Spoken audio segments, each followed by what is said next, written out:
भागचंद चौधरी जी, आप ग्राम पंचायत दांतरी के सरपंच प्रतिनिधि हैं। अभी आयुर्वेदिक जो भवन स्कूलों में चल रहा है, इस भवन के लिए आपने लगभग 1000 वर्ग गज का एक नया ज़मीन आवंटित किया गया है, और इसके बारे में ये भवन कब बनेगा और इसकी क्या प्रक्रिया है सर? सर, बाबूलाल नागर साहब के कार्यकाल में इन बिल्डिंगों के पैसे पास हो गए। हमने पट्टे जारी कर दिए 100 बाई 100 के, दोनों बिल्डिंगों की उप स्वास्थ्य केंद्र और ये आपका आयुर्वेदिक जी। लेकिन सरकार बिल्कुल ध्यान नहीं दे रही है, काम अटका हुआ है। मैत गांव में भी जो भवन बना है ना जी, हमने इतना संघर्ष किया था, धरना प्रदर्शन किया था, तब जाके वो बिल्डिंग बनी है। आज उसका काम चल रहा है, 1 महीने के अंदर वो तैयार हो जाएगी। और अभी इस दांतरी पंचायत में उप स्वास्थ्य केंद्र का पैसा पड़ा है, काम चालू नहीं हो रहा है। इसका आयुर्वेदिक का भी पड़ा है, चालू नहीं हो रहा है। अभी जो उप स्वास्थ्य डांडा को डॉक्टर जो जी, दिन जरूर बार में धरना प्रदर्शन वापस खेस्तान करे जो वापस बार ये काम में चालू करे। अच्छा, पशु चिकित्सालय जी, वो भी काम को मस्त है। डिप्टी सीएम साहब तो पैसों में लगे हुए हैं, सिर्फ और सिर्फ कमाई का ध्यान रखते और कोई काम करते हैं। ये पर्ची सरकार है, डिप्टी सीएम बन गया। डिप्टी सीएम बनते ही प्रशासन संघ गाँव के संघ अभियान में बाबूलाल जी नागर साहब MLA थे यहाँ के। मेरी ग्राम पंचायत दांतरी में हमने 63 बीघा ज़मीन आबादी कराई, और उस कैंप में खुद कलेक्टर साहब की मौजूदगी थी। SDM को पावर होते थे कलेक्टर के, उसमें हमने 600-700 पट्टी जारी किए हैं।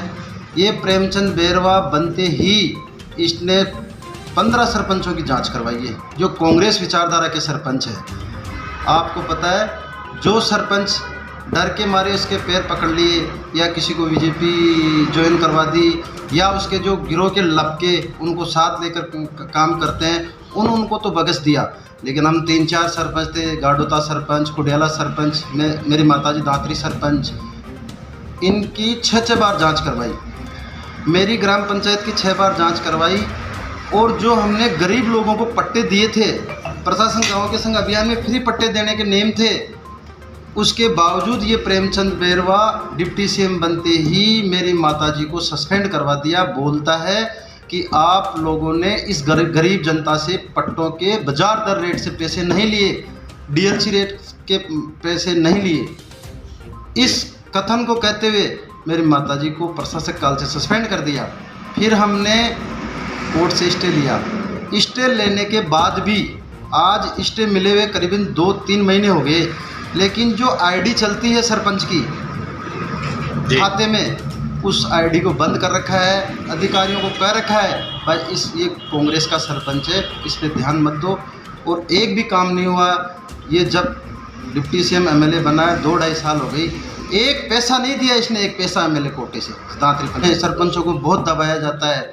आपको पता है, जब नागर साहब MLA थे, यहाँ मेरी जो स्कूल है दांतरी, 12 लाख रुपए MLA कोटे से बरामदे में लगाए। कृषि संकाय खुलाई, इंग्लिश मीडियम स्कूल खुला। जब यहाँ नागर साहब थे, MLA कोटे से 5 गाँव में कम से कम 1-1.5 करोड़ का काम हुआ है। और आज 2.5 साल हो गए, इस प्रेमचंद बैरवा ने द्वेषतापूर्वक मेरी माताजी को सस्पेंड कर दिया। सस्पेंड करने के बाद हमने स्टे ले लिया, फिर भी उन जो खाते की वो होती है SSO ID, उसको बंद कर रखा है, चालू नहीं किया। परेशान करता है, और 2.5 साल में एक भी रुपये का इसने काम करवाया नहीं।